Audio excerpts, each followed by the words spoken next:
Okay, I would define culturalism as a way of looking at people or looking at social, political, and international affairs around the world as a mind frame which helps people interpret things through a cultural frame. If it is used as an approach to understand people, their thoughts, their behaviors, it assumes that culture, first and foremost, over and above any other factor, is the main determinant of people's ideas, people's behavior, people's attitudes, and so on. And if it is used to interpret world events, national events, and so on, again, it assumes that rather than economic, social, political, international factors, it's really some essentialist notion of culture that really determines everything.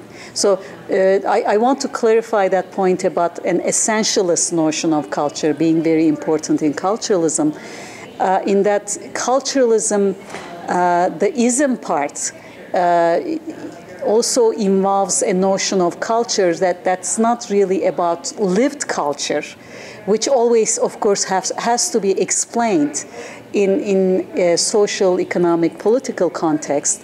Rather, the kind of the notion of culture that prevails in culturalism is very essentialized. It's very static. It's very simplistic.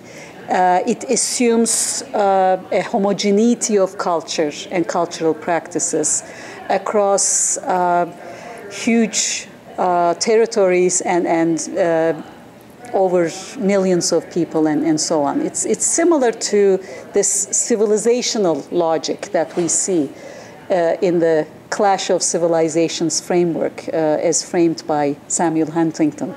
Okay. Of course, this concept of Clash of Civilizations, or the thesis of Clash of Civilizations, emerged in the immediate post-Cold War era.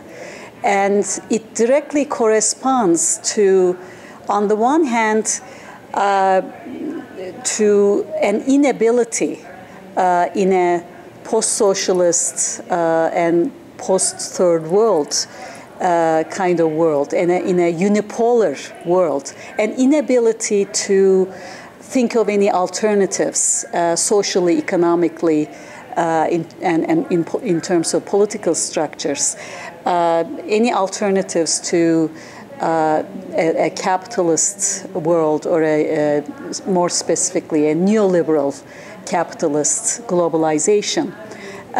It also, the thesis of Clash of Civilizations also involves an attempt on the part of some political scientists who have worked very closely with the American State Department to perhaps find a new enemy in a new world environment at the end of the Cold War. Yes.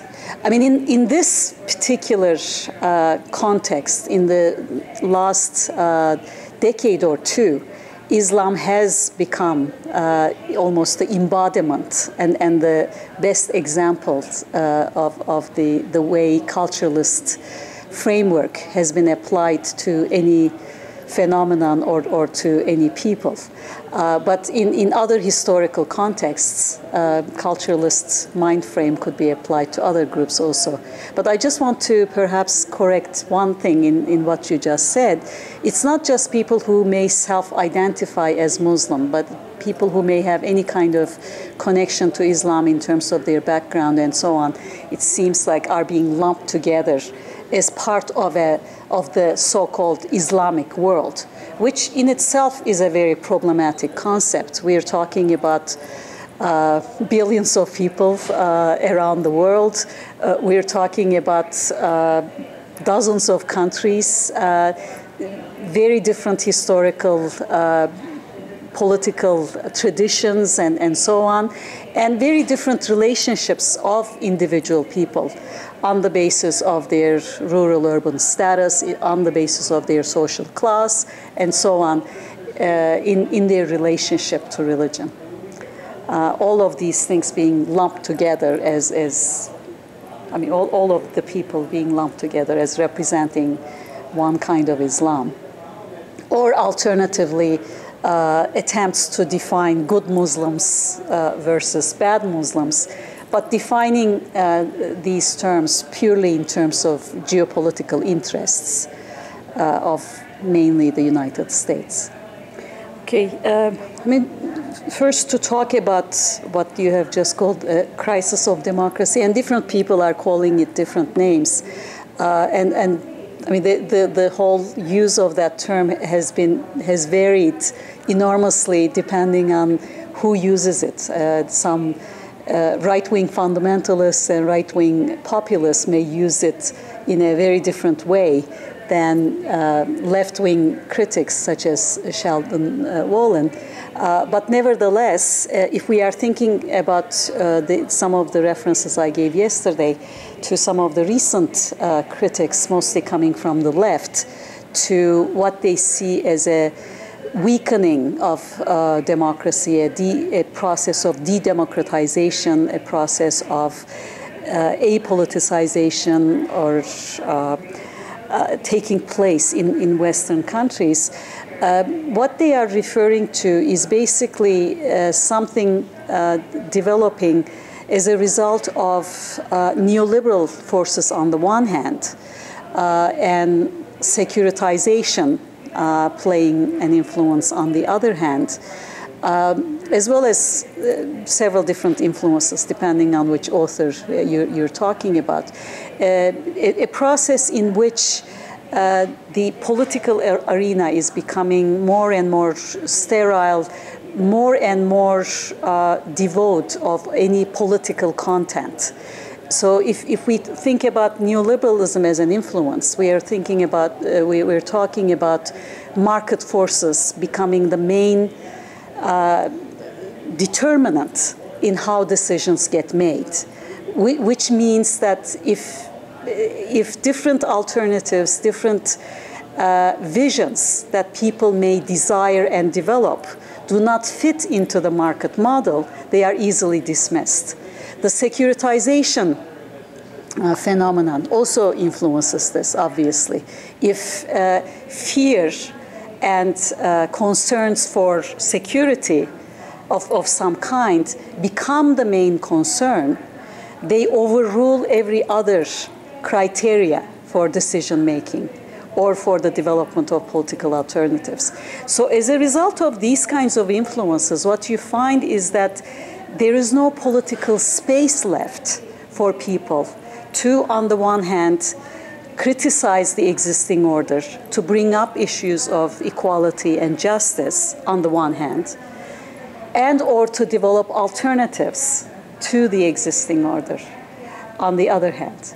So if those kinds of decisions over the market priorities or over security predominate, then people find it more and more difficult to decide what it is they want for a better society. In terms of the relationship that I'm trying to formulate between de-democratization, as we are observing in Western societies at the moment, and this phenomenon of culturalism, or the mind frame of culturalism, or the development of a culturalization of people and of events, is that with a culturalized framework, it becomes very easy to blame perhaps difference of opinion, to blame different political approaches on cultural differences, so-called cultural differences. So rather than trying to understand what kind of issues people may face in the form of inequality, injustice, racism, and so on, certain communities become culturalized, which is a form of racialization. And then everything about those people, everything about what they say, what they do, what they think, and so on, get framed in this culturalist framework.